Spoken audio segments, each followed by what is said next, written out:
প্রত্যেক বছরের মতো এবছরও কলকাতা সিনিয়র সিটিজেন ও স্পেশাল চাইল্ডদের একসঙ্গে 22টি সরকারি বাসে বিভিন্ন বড় বড় পুজো প্যান্ডেল ঘোরানোর ব্যবস্থা করা হয়েছে কলকাতা পুলিশের পক্ষ থেকে।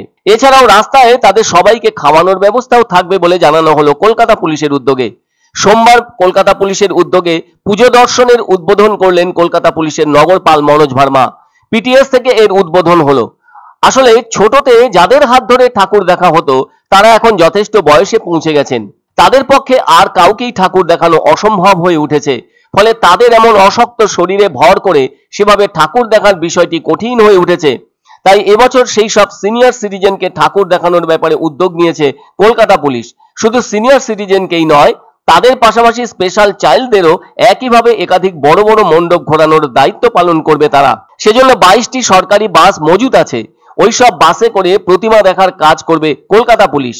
এক্ষেত্রে 420 জন সিনিয়র সিটিজেন এবং 230 জন স্পেশাল চাইল্ডদের নিয়ে ওই 22টি বাসে করে ঘোরানো হবে বলে জানালেন কলকাতা পুলিশের নগরপাল মনোজ ভার্মা। আর এ ধরনের পুজো পরিক্রমা কলকাতা পুলিশের উদ্যোগে অনেক বছর ধরেই হয়ে আসছে। ওইসব সিনিয়র সিটিজেন প্রণামের সদস্য। আর এই মুহূর্তে কলকাতা পুলিশের আওতায় 22,000 মেম্বার রয়েছে। পুলিশ অবশ্য সারা বছর ধরেই ওদের খোঁজ খবর রাখে। ওদের বাড়িতেও যায় কলকাতা পুলিশের সদস্যরা। সিনিয়র সিটিজেনদের কোন রকম সমস্যা আছে কিনা সেসব জানতে কলকাতা পুলিশের পক্ষ থেকে তাদের বাড়ি ঘরে যাওয়া হয়েছিল বলে জানালেন নগরপাল মনোজ ভার্মা।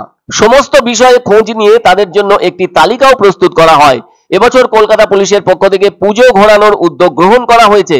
সব মিলিয়ে 650 জনকে ঘোরানোর ব্যবস্থা করা হবে। তবে শুধু মুখে ঠাকুর দর্শন নয়, মাঝপথে সবাইকে পেট পুড়ে খাওয়ানোর ব্যবস্থাও রাখা হয়েছে কলকাতা পুলিশের পক্ষ থেকে। অন্যদিকে কলকাতা পুলিশের পক্ষ থেকে police commissioner Manoj Verma junior ডাক্তারদের হাঙ্গার স্ট্রাইক সংক্রান্ত বিষয়ে জানান, এ ব্যাপারে উচিত ব্যবস্থা নেওয়া হবে। তিনি বলেন, 163 ধারা জারি থাকা সত্ত্বেও ধর্মতলায় জুনিয়র ডাক্তারদের কর্মসূচি চলছে, তবে পুলিশ উপযুক্ত পদক্ষেপ নেবে। জানা গেছে শনিবার রাত থেকে ধর্মতলায় জুনিয়র ডাক্তারদের অনশন চলছে। আরজিকর কাণ্ডের প্রতিবাদে বিচার এবং হাসপাতালে স্বাস্থ্যকর্মীদের নিরাপত্তা সহ 10 দফা দাবিতে তাদের ওই আন্দোলন কর্মসূচি পালিত হয়ে আসছে। প্রথমে 10 দফা দাবিতে 7 জন জুনিয়র ডাক্তার হাঙ্গার স্ট্রাইক পালন করছেন। এরপর সোমবার সকালে জুনিয়র ডাক্তারদেরকে সমর্থন জানিয়ে 24 ঘন্টার জন্য তাতে যোগ দিয়েছেন কয়েকজন সিনিয়র ডাক্তারও। এদিকে কলকাতা পুলিশ নিরাপত্তার স্বার্থে ধর্মতলা চত্বরে 163 ধারা জারি করেছে। ওদিকে লালবাজার থেকে ধর্মতলায় থাকা জুনিয়র ডাক্তারদের উদ্দেশ্যে জানিয়ে দেওয়া হয়, ধর্মতলায় পুজোর মুখে ভিড় বেশি রয়েছে। প্রতিদিনই পুজোর কেনাকাটার জন্য বহু মানুষ ভিড় করছেন। এছাড়াও বিভিন্ন মণ্ডপে প্রতিমা নিয়ে যাওয়াও শুরু হয়ে গিয়েছে। এই পরিস্থিতিতে জুনিয়র ডাক্তাররা মেট্রো চ্যানেলের সামনে অবস্থানে বসায় যান চলাচল নিয়ন্ত্রণের সমস্যা হতেই পারে।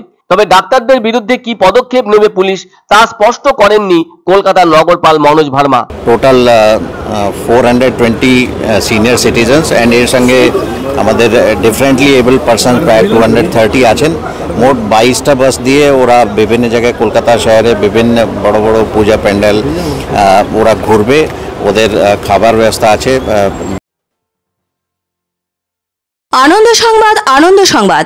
30 বছরের নির্ভরযোগ্য প্রতিষ্ঠান ইন্দ্রমণি রাইস মিল। আমাদের কয়েকটি জনপ্রিয় ব্র্যান্ড হলো তাজ, বরলি, খুশি ইত্যাদি। আমাদের factory outlet CG trading company, Dinbazar, axis ব্যাংকের পাশে, জলপাইগুড়ি।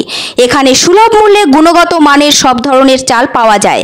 Phone number 9547029475। এক অন্য অনুভূতির স্পর্শ পাওয়া যায় রয়কো ব্র্যান্ডের গেঞ্জি ও জাঙ্গিয়ায়। তাই ছোট বড় সবার পছন্দ রয়কো গেঞ্জি ও জাঙ্গিয়া। প্রস্তুতকারক জয়মনি হোশিয়ারি, কলকাতা।